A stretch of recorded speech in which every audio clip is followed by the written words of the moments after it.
Hi, everyone in North America and around the world. Here's Fluffy tonight. I am so grateful to hear from more and more of you in other countries.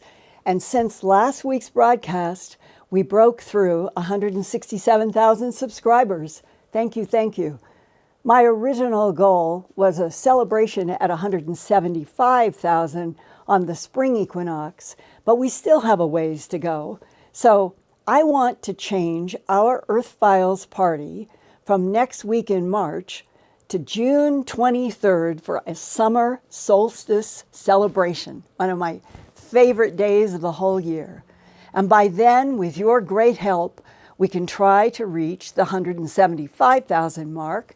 And by then, perhaps we will also be close to learning more from the U.S. Secretary of Defense and U.S. Director of National Intelligence in reply to the congressional request included in the December 27, 2020 COVID funding bill that directed the SecDef, as he's known in Washington, and the DNI director to give the public more information about unidentified aerial phenomena that fall into the categories of advanced aerial threats and foreign adversaries. And along those same lines in Europe, last Saturday, March 13th, Germany's Bild newspaper in Berlin featured French President Emmanuel Macron on the front page headlined, "Macron rehearses Star Wars." And Luxembourg's RTL Today headlined, "France runs satellite war game in a European first. War games in a galaxy not so far away." Well, what was happening? From Monday, March 8th to Friday, March 12th, the whole week, France carried out its first ever military exercises in space at the French Space Command known as the CDE in Toulouse. This was the first time that France, Germany, Italy, and the new U.S. Space Force came together in Europe to do war games about a threat from outer space. The simulation was codenamed Asterix after a 1965 French cartoon character who was afraid the sky would fall on his head, sort of like the Space Command war games. Here was the plot line. High in the sky, way above human heads, an unknown satellite and other foreign objects came into near-Earth orbit.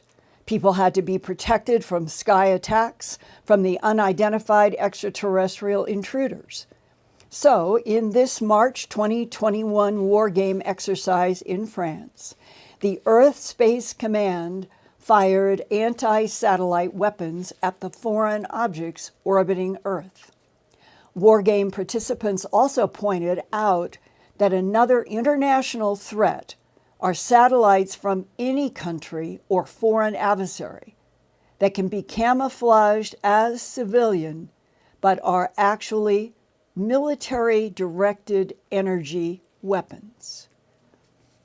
President Macron has said for 2 years that, quote, "Space is the new area of confrontation, and having a weapon command center is necessary to defend ourselves in space and from space," he added, close quote. Meanwhile, on the ground in the San Diego and La Jolla region of Southern California, mystery boom, shaking reported around San Diego was reported last Wednesday, March 10th, right before 5 p.m. Pacific time on TV and social media. Even in the Fox 5 News studio, some of the employees, quote, heard the noise or felt the shaking both at the station and in Kearney Mesa and at various work-from-home locations. And then within minutes, the newsroom received phone calls from viewers ranging from El Cajon to Ramona, close quote, and they were all reporting similar mysterious shaking, rattling impacts along with sudden, strong hitting sounds. The San Diego County Sheriff's Department And the media also received calls from downtown San Diego and Point Loma to Chula Vista, South Park, La Mesa, El Cajon, and further north in Claremont and La Jolla. But the sheriff's department had no information about the cause, and neither did the U.S. Geological Survey, which did not report seismic data. Sonic booms, the U.S. Navy and Marine Corps did not confirm yes or no. Here are two Twitter reports. Mystery boom, 4:52 p.m. Pacific in La Jolla shook window a bit on March 10th, 2021. And the second Twitter user included a screenshot of the 4:52 p.m. Pacific loud house-shaking boom that did show up on the Southern California Seismic Network seismograph, a cooperative project of Caltech and the U.S. Geological Survey.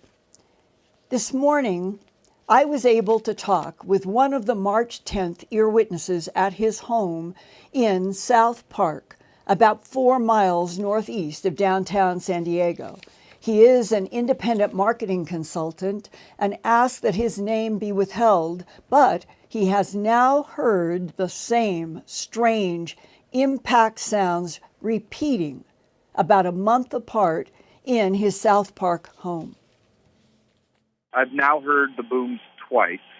First, February 16th, and then the second, March 10th.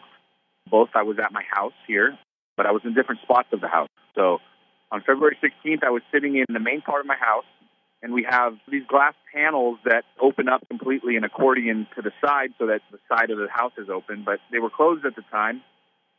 And on February 16th in the afternoon, my wife and I were sitting there, and the panels shook substantially. It wasn't like, because we live in an area where planes go overhead, but it was nothing like that. It was more of a direct hit of something.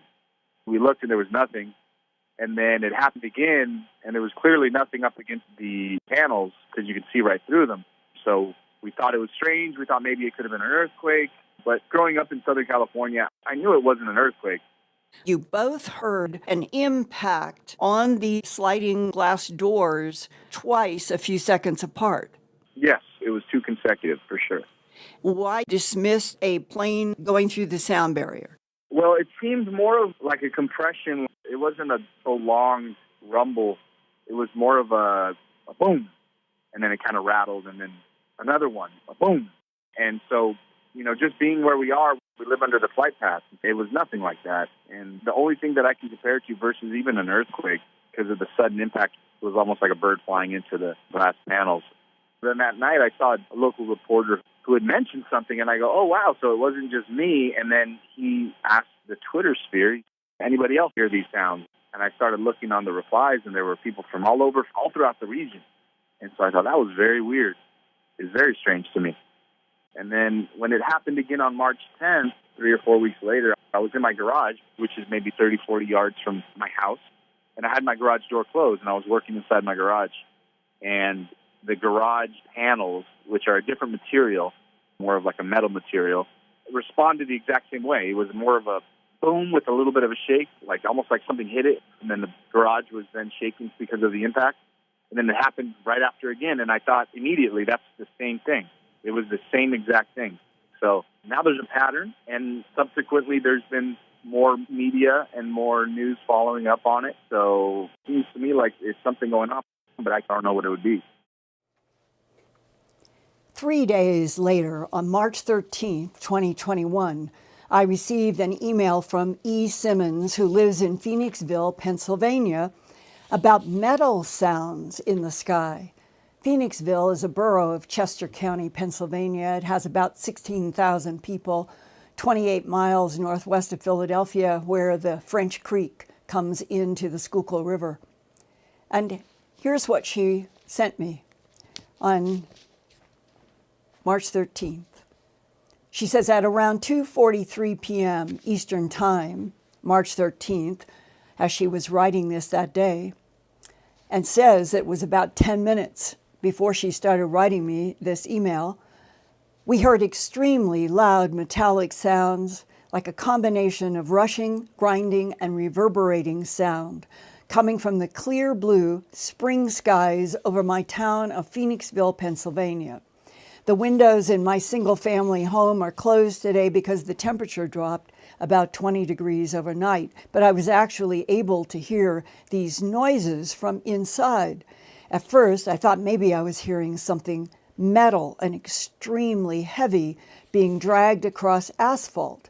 But then I opened a second-floor window, and the sound was clearly coming from the sky. It seemed to be coming from the general direction of east-southeast. It would originate there and grow louder and then peter out and then return again. I've never heard anything like this before.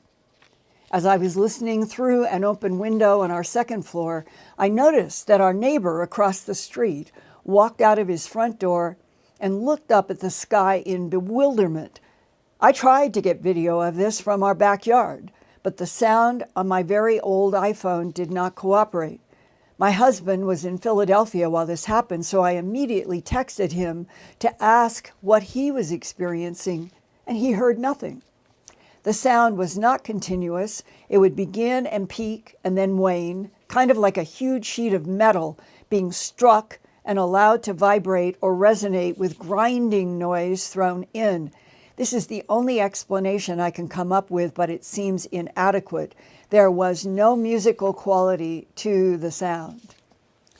Since I grew up on and around military bases, I've heard sonic booms from aircraft before, and right overhead.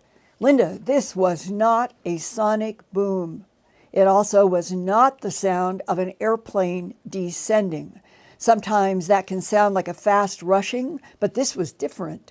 We live on a busy road, but the street noise did not interfere with my ability to hear the metal sounds. They were totally distinct. Is anyone else reporting metal sounds coming from the sky today in the southeast Pennsylvania region? And I could say to the general audience, has anyone anywhere in the world in the last month or two heard anything that falls into that category of the metallic sound being drawn along the ground, the sound of trains crashing? These were all phrases, all descriptions that I began hearing for the first time in January of 2011.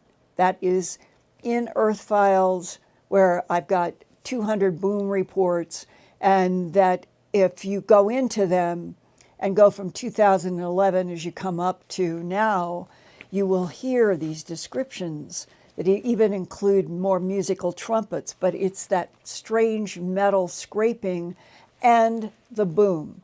So in California, we had the knock, knock, boom, boom, separated sounds in the same week period that there was the strange metal conflagration in Pennsylvania. And I welcome your emails to me at earthfiles@earthfiles.com if you have heard something like this and you have been afraid to ask people. The only way we're ever going to get to the bottom of some of these mysteries is for us all to not be afraid to share, but to share, and then we'll get feedback. And hopefully this we'll learn together. Now, I have been receiving reports from around the world since 2011 of these mysterious, unexplained loud booms, the metallic scraping sounds, other loud metallic crashing sounds like trains hitting head-on, and those eerie musical sounds that a lot of people said it's trumpets, like in the Bible. Well, it's very interesting. If you do go to earthfiles.com and in the search bar, type in booms and do a search, you'll come up with at least 200 reports on that word. And there's lots of maps and images, and a few have actual recordings of strange, unexplained booms. And then there are all the other sounds over the past decade. You can type in trumpets and you'll get a different list. Beyond mysterious, unexplained sounds in the sky, There is another phenomena that was first reported to me back in the early 1980s, not too long after my documentary at the CBS station in Denver, A Strange Harvest, was broadcast. People would report to me, not a lot, but enough for it to be a pattern, saying that at night at the airport, they saw a glowing light that was distinctly not an airplane, but that it seemed to be coming down onto, like if there were airliners front and up in the sky, one of these lights would be coming down just like it was going to land like an airliner. Or in some cases, people said that they saw something like a disc and descending down toward a regular public airport runway as if to land. Well, somebody sent me a 3/4-inch video. We used those back then. It was from a completely anonymous source. The tape showed an airliner landing a few hundred feet in front of wherever the camera was operating from some other plane. And then you're watching the airliner going down. You can see the airport, you can see the runway. And then what comes into frame is a round disc in which the underside was clearly in focus. And it looked like this round craft here. The craft in the video had 3 smooth half spheres placed in a triangular pattern on the disc's base. It looked exactly like this photograph on page 65 of the George Adamski book, Inside the Spaceships, first published by a Canadian company in 1955. Adamski wrote that he took this photograph at 9 a.m. Pacific time on December 13th at his home in Palomar Gardens, California. Adamski said the black circle between the half spheres was a large magnifying lens used by the ETs that were in this craft to study Earth. Well, now, what I saw on that video sent to me anonymously, and I saw this with my own eyes, it looked exactly like this craft that you're seeing, which is from page 65 in Adamski's 1955 book. And here I have a video that is sent to me in the early 80s, anonymous source, no details, showing something exactly like this, coming into frame between an airliner that is landing at an airport and whoever is taking the camera, which is a mystery itself, and this comes into the video. And I remember thinking at that time, was the UFO in the video demonstrating, or maybe accidentally caught on film, in the act of purposefully gliding down a descent landing path just like the human airliner, for some unknown reason? But why? And who filmed and made the video dub that was mysteriously sent to me without any attribution or details or follow-up? And then, 2 weeks ago, an account of another strange UFO, UAP, descending over a large human-made runway came to me from a retired United States Army Chief Warrant Officer 4, who retired in 2019. He sent me his DD-214 and other documents, but he asked for anonymity. One of his missions was to Tal Afar, Iraq, from March 2009 to March 2010, where the United States had a forward operating base, Sykes, located in the northern Iraq province of Nineveh, a few miles outside of Tal Afar. The base, with its 10,000-foot-long airport runway, was an outpost for American combat and tactical operations during Operation Iraqi Freedom. Sykes was regularly filled with Army rotary aircraft and Air Force C-130 cargo planes. One night during his March 2009 to March 2010 mission in Tal Afar, he saw a huge craft above the runway that did not have a fuselage, but had a strange pattern of pearl white lights, like a gigantic boomerang that looked like it was descending to land in a pattern of the other planes down onto the runway. And I was the logistics officer for our unit to Khalifar, Iraq, which is northern Iraq, on a mission in 2009, 2010. I did logistics for approximately 500 personnel. And we did the air support missions, Black Hawk helicopters, for all of northern Iraq. We did it for all services. I had approximately 60 helicopters. It was my job to keep up with who's got them and make sure they're serviceable and make sure that one goes down and the colonel knows about it. So as the war officer, I was probably assigned for about $500 million worth of property at that time. So in October, I went to the refueling point for our helicopters, which is at the other end of the airfield. Khalifar airfield is approximately 10,000 feet long, and it is as large as any of the international runways that we've got in the United States. It's huge.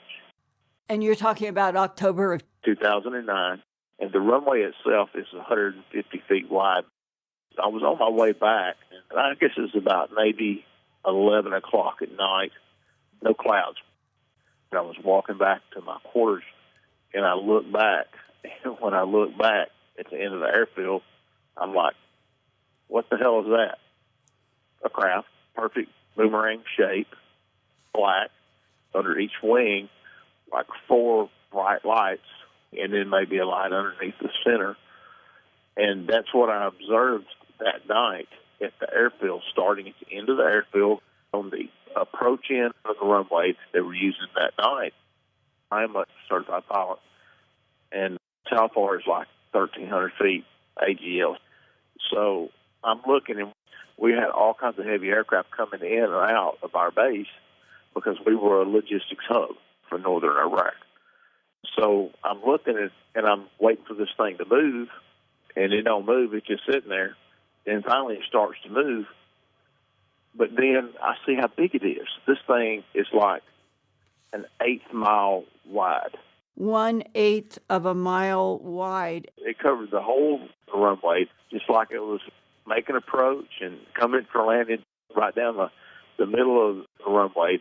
The pattern was a boomerang, and were there 4 round lights on one side of the boomerang, 4 round lights on the right side of the boomerang, and 1 at the front for a total of 9? I believe there was one in the center. They didn't shine down. They were just there. And what color were you seeing? A pale white, like eggshell color. Right. But it wasn't a real bright white. Was it hovering at the end of the airstrip? When I first looked at it, it did not appear to move. And then when I looked back at it, then it was moving. So it was like it was suspended and then it started moving. That's correct. Very slowly, but the thing was, it was so big, what looked like slow to me, it was probably, I would say maybe 5 miles an hour. And to have anything that big move at 5 miles an hour doesn't make sense physically. Right. So what happened? It just came straight down the runway, stayed at a pattern altitude or a little bit below, and got to the end of the runway and made a very, very gentle turn to the right, and then started rising, and then it was gone. This is some big damn thing. It ain't supposed to be there. Who is it, or whose it is? But here's the thing. When it made that turn at the end of the runway, it turned very slowly and in a flat manner, not in a bank. The left wing didn't come up, right wing didn't go down, it didn't do a F-16 or F-18 type maneuver. It was flat. Just rotating. Just did a right turn, went parallel to the runway and started gaining altitude. It wasn't going up like an aircraft. It was going up like an elevator. The thing is, this is real. I saw it happen, and it did happen. And they covered it up. But I thought, why in the heck would it come to Talafar, Iraq? Right. Why would it come there? Of all the places in the world for something to show up, why would it show up there? You know? And if it were extraterrestrial, is the implication that huge boomerang was allied with the Iraqis? I really don't know, other than it showed up and it was so big and so much that there's not a whole lot you can do about it. And then the question is, why did the advanced intelligence in that boomerang go through the motions as if it were pretending that it was coming down onto the runway? I just don't know. When I saw it, it made me think, hey, what we're doing is pretty inconsequential. This is some damn thing. Very unusual. Which is more the dynamics of the UFO, UAP, than our propulsion systems. Yep, not anything I'm familiar with. And I hope that any of you out there, military service, who have also known that there have been suppressed stories about UFOs, or you've had your own firsthand experiences, to let me know, because I feel it is really valuable for all of us to keep evolving and learning together about the high strangeness of the unidentified flying or unidentified aerial phenomena.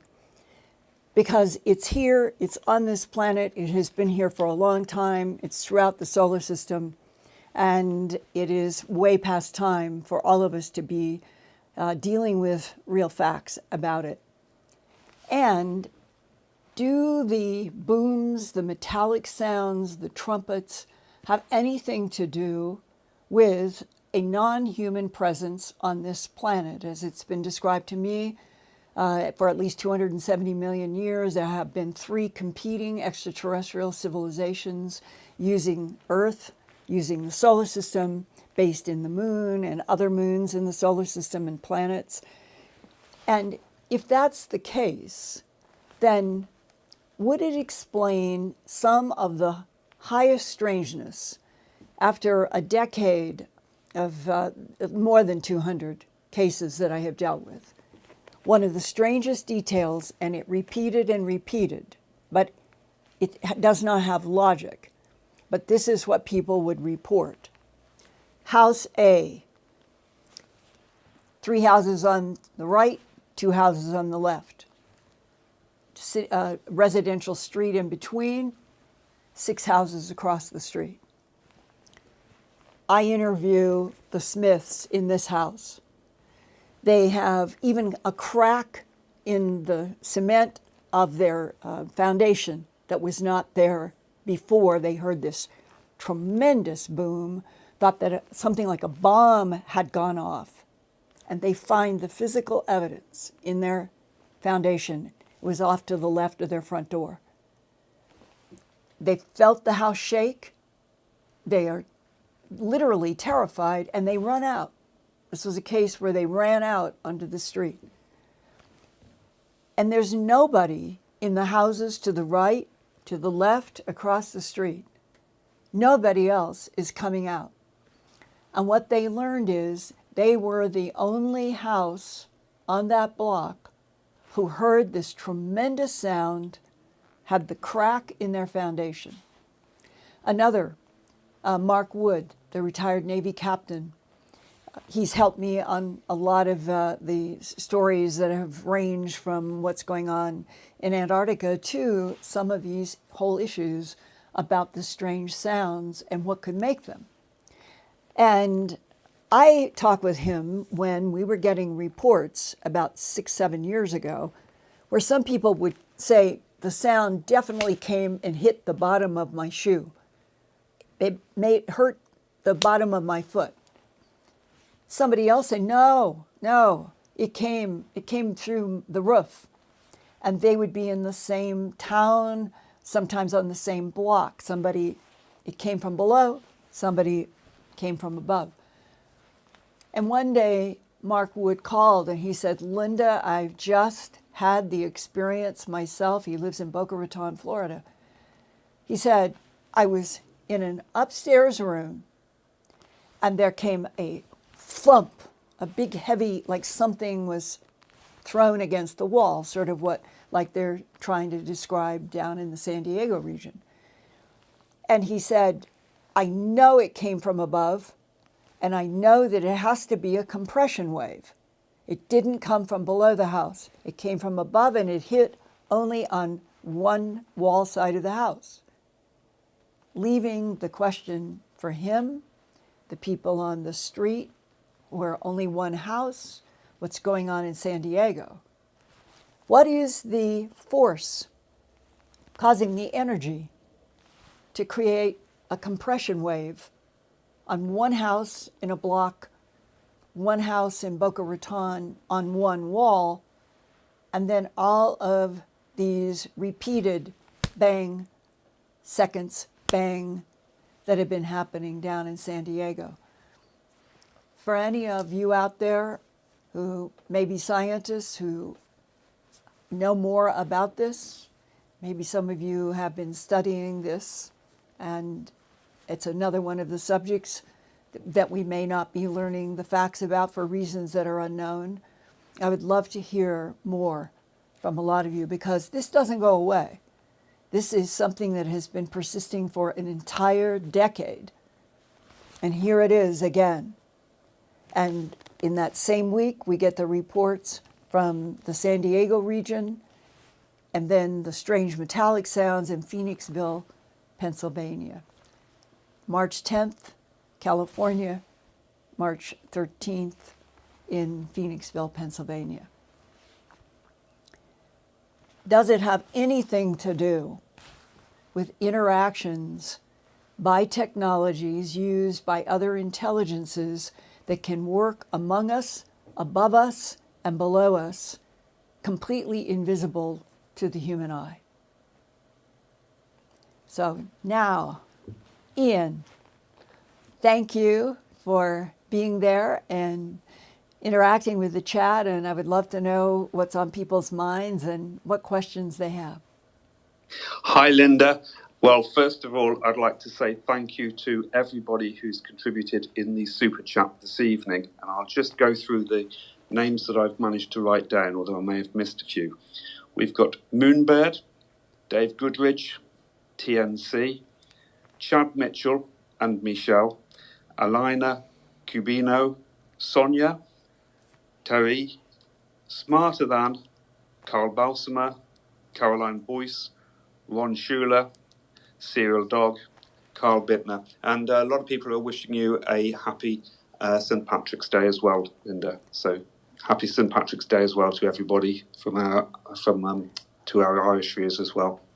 Thank you. I guess I'm remiss.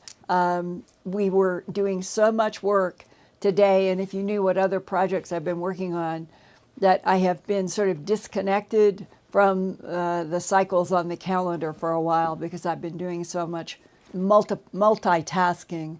But thank you. Why don't we, after the show, we can all get whatever our favorite drink is and raise a cheer to the world, to Earthfiles, to breaking open the truth about our not being alone in the universe, and do it all tonight in one big cheer after the show for keeping on going, that we want to keep going together on Earthfiles. So happy St. Patrick's Day to everybody everywhere. All right, what else? That's a great sentiment, Linda. Okay, well, a lot of people are responding to the noises and strange sounds that have been heard in San Diego. Some people are even reporting that the sounds that they witnessed, the recent sounds, were of a trumpet quality as well, which is interesting. We've also I got would, comments yeah, from people who Ian. are saying that in Alberta, Canada, they listened at one time for 4 hours. And I love the descriptions that are coming through here. Someone is describing from Tucson, Arizona, as though it was 100 garbage trucks compacting together. Someone else saying almost as though it's a shipping port with metal containers. And So, Ian, please put out a request to those who have descriptions of something like the trumpet sounds. I'm very interested in, like, they can give me street intersections so that I can do a map, because that's what I did before when the trumpets were occurring in 3 or 4 states at the same time. And there was definitely a latitudinal pattern. So I would be very interested to see what kind of geographic distribution pattern there might be for the trumpet sounds in Southern California or anywhere they're happening. that's right, and I'll echo that anybody who has information should email Linda directly at earthfiles@earthfiles.com and hopefully provide that information exactly where they heard the sounds. I know from my own experience, Linda, that when I experienced strange booms in the UK, they seemed to be coming from the sky, but I also felt them in my chest at the same time. And I think people also have the same experience wherever they are. Yeah, up. Is it coming as a compression wave from the sky down, or is it some kind of an explosive energy from below ground that slaps the bottoms of shoes? They're both peculiar. Okay, so I've got a few questions on this, Linda. Are there any reports of these sounds before, I think the first time when you reported them was in 2011? Right. I don't have anything in my files before 2011 of what I would say, as I recall, I remember vividly where I was and where I was working on a story of one of the first, and how they continued to evolve through that year. And it was as if in the beginning, the question, some people will remember going back to New Year's Eve of 2011 in the south central part of the United States, there were thousands of birds that were found dead on 2 different stretches of road on the same night that people were reporting booms that had nothing to do with the fireworks. And they made that distinction. And some people said, was somebody trying to cover up explosive sounds with fireworks that went off on that New Year's Eve? That was a question in some of the newspapers. And I've always wondered, because there never was a definitive cause given in any kind of necropsies that might have been done on those birds. Literally, I think if I'm recalling correctly, it's in all my Earthfiles, I have all of these by chronology in the archive. You just go back to January of 2011 and you'll find what I'm talking about.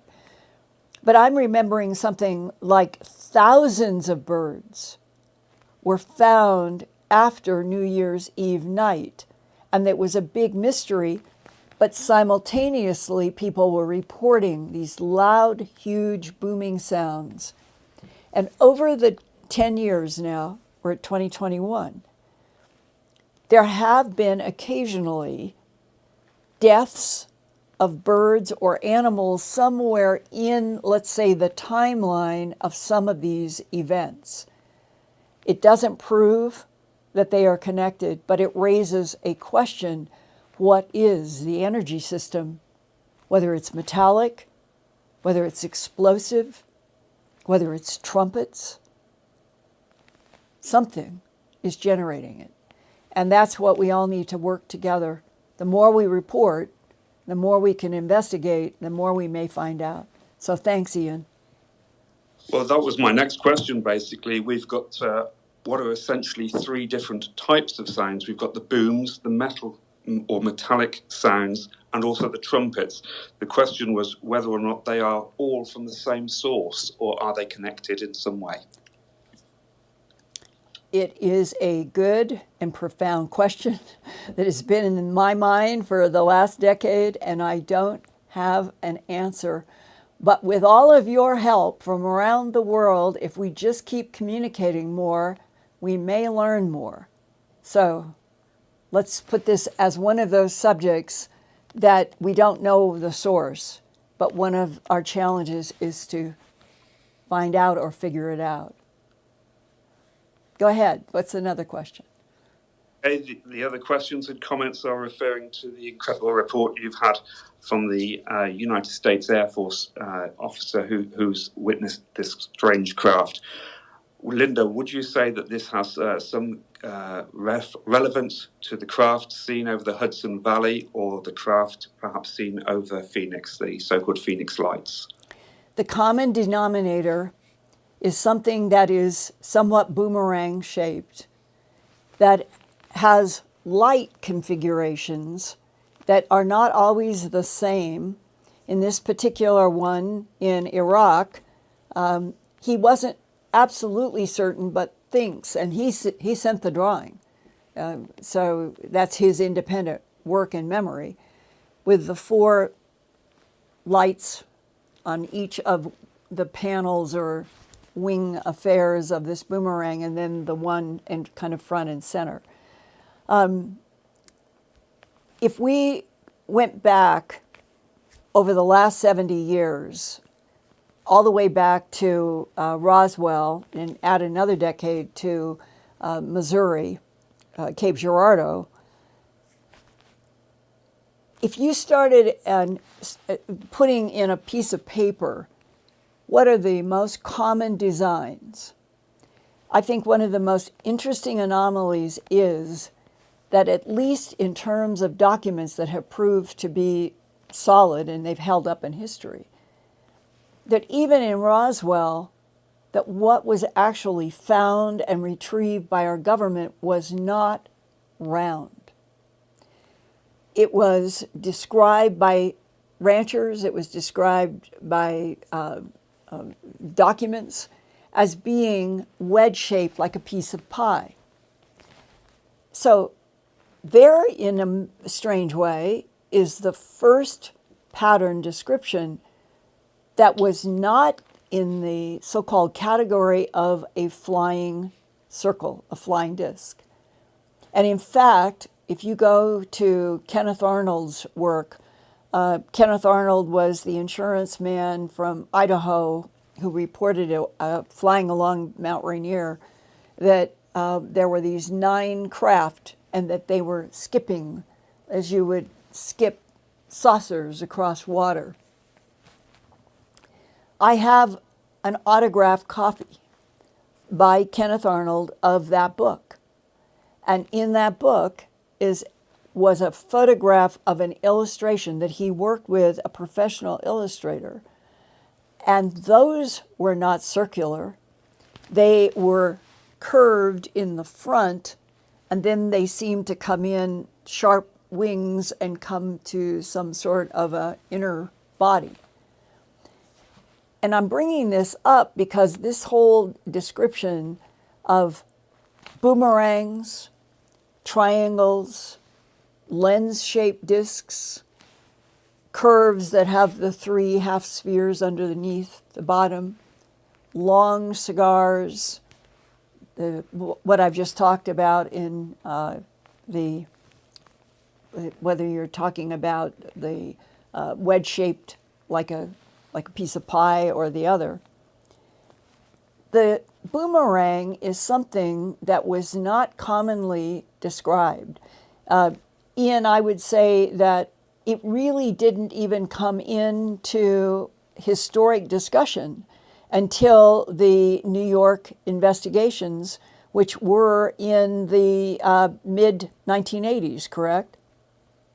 Yeah, well, I remember the Hudson Valley cases because I actually know an eyewitness to that as well, and people are also commenting in the chat to that as well. Okay, and I do remember that it was in the 1980s because it was 1986. I've discussed this in one other show in Earthfiles, but it's worth repeating some of it tonight, that I was coming out of a meeting at a bank building, and it was in Aurora, Colorado. And as I went down the steps of the bank, it was 6 o'clock and it was November, I believe. So the sun was quite down, and it was a dark orchidy ink twilight that happens in Colorado. It's very beautiful, and the rocky silhouette against that kind of orchid sky. And I remember this so distinctly, I can see it now, because I remember that what I thought in my mind connected to what happens next is, oh my God, that is so beautiful. That's what I was thinking. And I'm walking toward my car, and I had a big leather briefcase at that time that I always had, and it was on a long strap. And I could see my car, I could see the mountains, the twilight, how beautiful it is. And as I got to what would be probably the rear panel of near my car, something just made me spin so that briefcase flew out and hit one of the cars. I don't think it was my car. I think it hit the car behind my car where I was headed. And I still can associate that strong feeling of that spin. What was it that made me spin so hard? And instead of looking behind me, I'm looking straight up. And the starry sky was completely obscured, and it was a definite boomerang shape. And it was moving when the warrant officer in our video tonight talked about this thing was huge and it was only moving at 5 miles an hour. I'm standing there looking at something that is taking up the entire sky above me. And it just seems to be moving, hardly moving at all. And there's not a single person in the parking lot. I am completely alone. And the last thing you want to do in a situation like that, or with me, I don't want to leave. I don't want to run into the building I want to watch this. And here's the part that has always haunted me.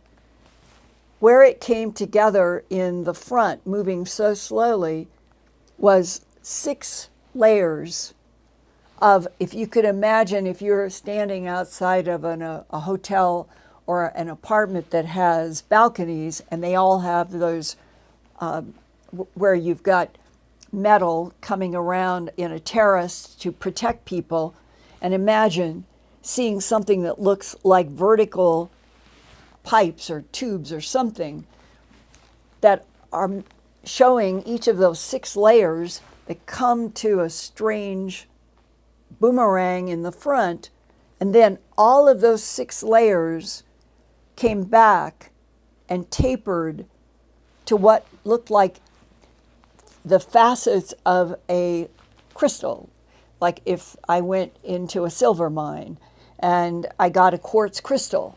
Well, quartz has a very specific faceting, and that's what it looked like. I used to have a big quartz crystal collection when I was a kid, and at the ends of that big boomerang, that's what it looked like. It looked like faceted crystal. I don't mean made out of crystal. I mean the way crystals are faceted. And this is the other part. It's so huge, it's moving so slowly, and there was not a sound. Was it a hologram? Was something provoking with a hologram projection? Or is being able to be huge and move 5 miles an hour and then straight up and gone and no sound, is that an indication that when these sort of things happen in our matter world, it is a projection, a penetration from another dimension, another timeline, another universe, and that somehow the beings going through walls, going through ceilings, all of it is because the relationship of Planck's constant that keeps our subatomic world in order, and why we can do that and our hands don't pass through each other, is Planck's constant. And if you are advanced enough to move from another timeline, another dimension, another universe into this one, and you can rheostat something like Planck's constant, then maybe that's where we start getting in to the kind of advanced physics that seems to be child's play to what comes in, takes over an entire sky, makes no sound, and it just drifted into fade.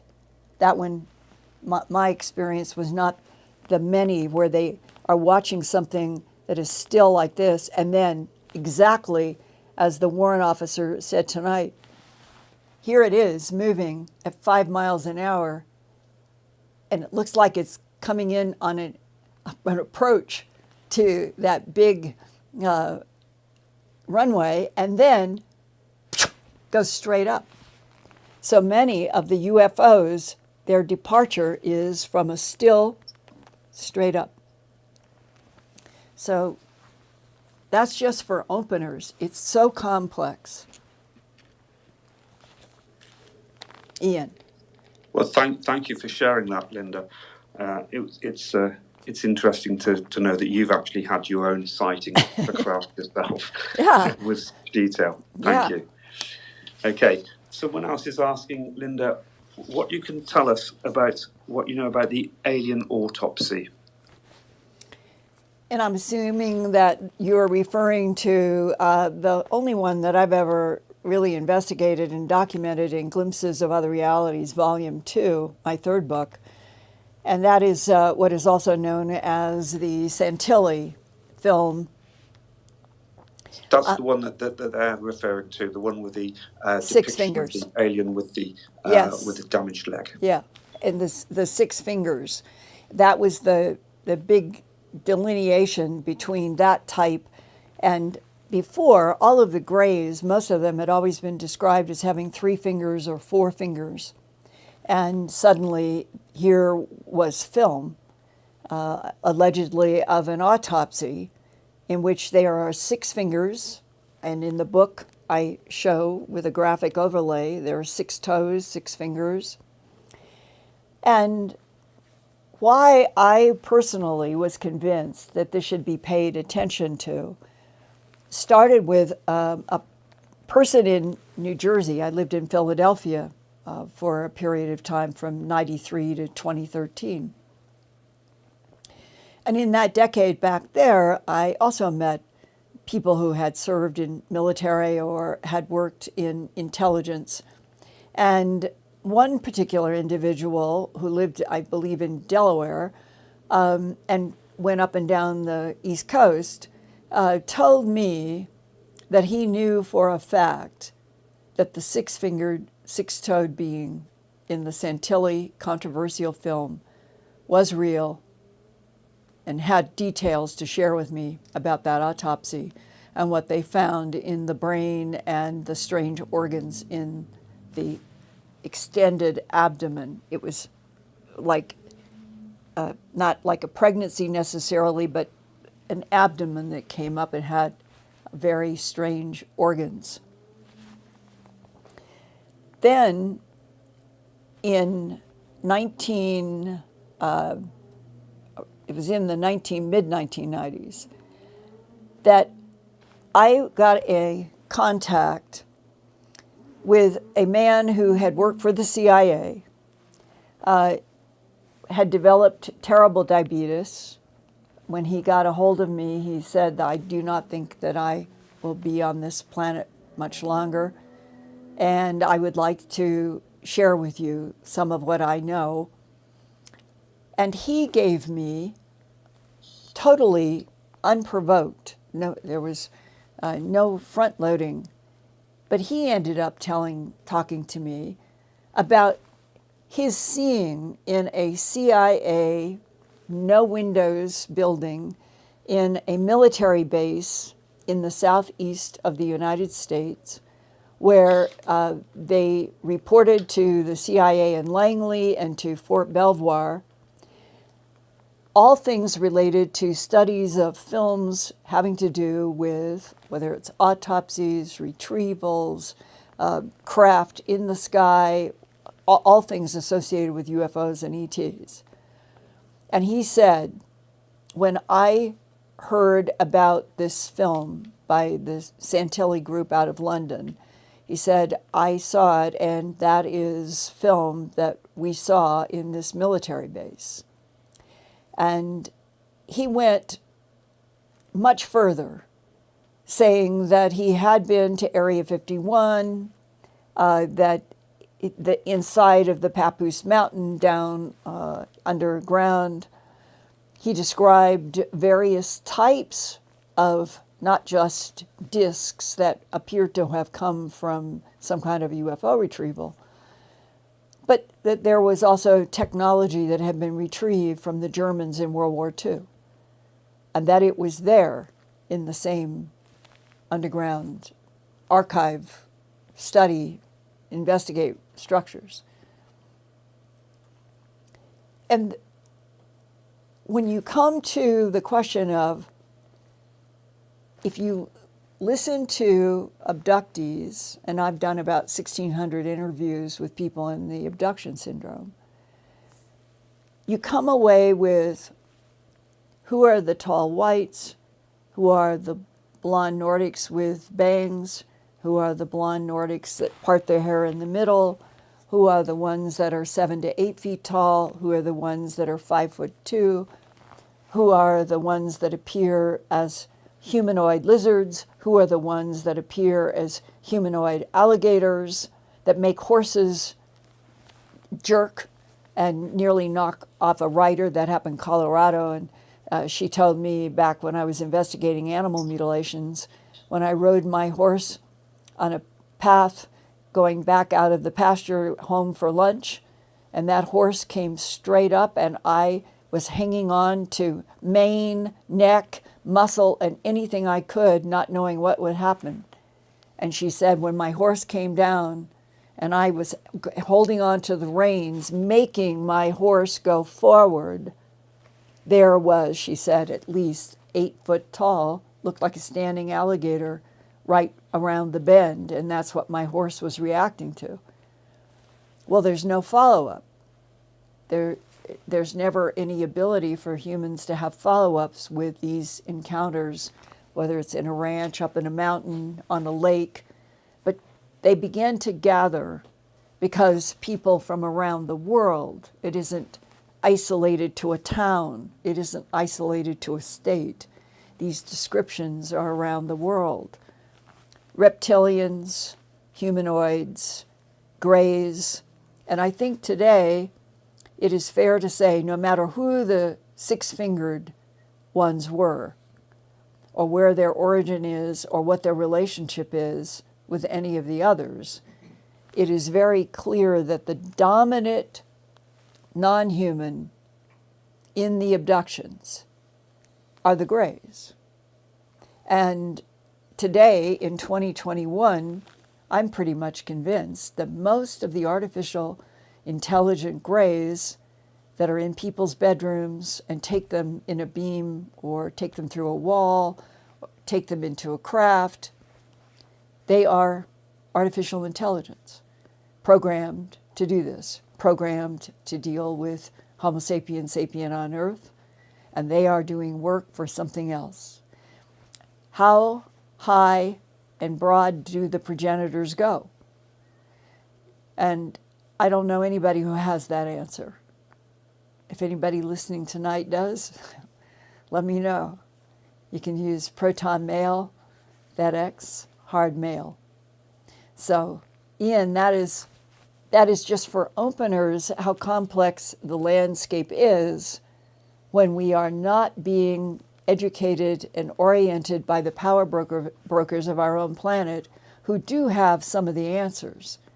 But we as a human species are left out And hopefully that is going to change, and we will all start learning straightforwardly together, I sure hope. Yeah. Well, that's amazing. Thank you, Linda, for that. Okay. Just one more short question. I'm getting to the end, and Ian, the question just relates to the report about the French news about the satellites. Do you think that Earth could effectively defend Earth against any hostile aliens? And I think people are referring perhaps as well to maybe that there may be some sort of a false flag information here. Oh, there always is, but there also always is mixed in grains of truth. And the longer I have done this, the more I realize the two are often woven together.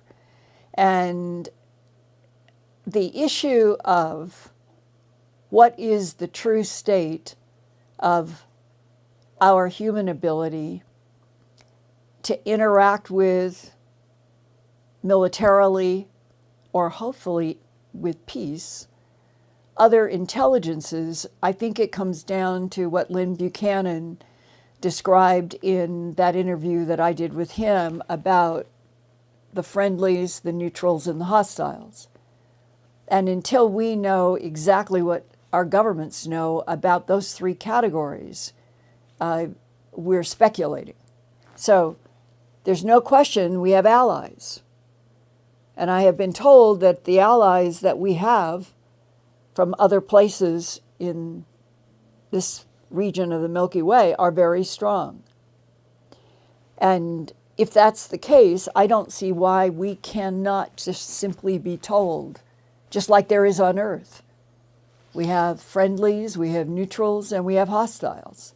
So it expands out into the Milky Way galaxy and the universe. So it's nothing new. It's just that we, baby humans, I think we really thought that somehow Earth would be the only place that would have tribal warfare. But it appears that we're in a universe in which conflict and arguments between light and the dark probably seem to be universal. Well, that doesn't make me want to curl up in a blanket and run away. It makes me more than anything else want to understand the nature of my soul, you to understand your soul, and the relationship of being in organic life for a limited period of time with an energy body that may be eternal. And if that is the truth, and the non-humans know a lot more about it, I can't think of anything more exciting than hoping for a future in which extraterrestrials who honestly do know some of the big, deep secrets would begin to communicate with us and teach us. And that humans have a lot to contribute to exploring this universe. And that one of the reasons that I do this Earthfiles YouTube broadcast each week is hoping that in our educating each other and working together, no matter what the governments do or don't do, that we can keep exploring. And so I want to say, as I began tonight, push that red subscribe button. Let's get up to 175,000 for the summer solstice together so that we can keep evolving with more and more and more people. No matter what happens, the next day after that June show, that would be the summer solstice show, Friday, June 24th, is when the Secretary of Defense and the Director of National Intelligence is supposed to start filling in some gaps about advanced aerial threats and foreign adversaries. I have no idea what they're going to do, but I think those are substantial subjects. And join me on Earthfiles YouTube channel. And we just keep every week trying to unfold with feedback from people who are coming with military backgrounds, science backgrounds, abduction backgrounds, sound backgrounds, and join me. So next Wednesday, I'll see you. Love you.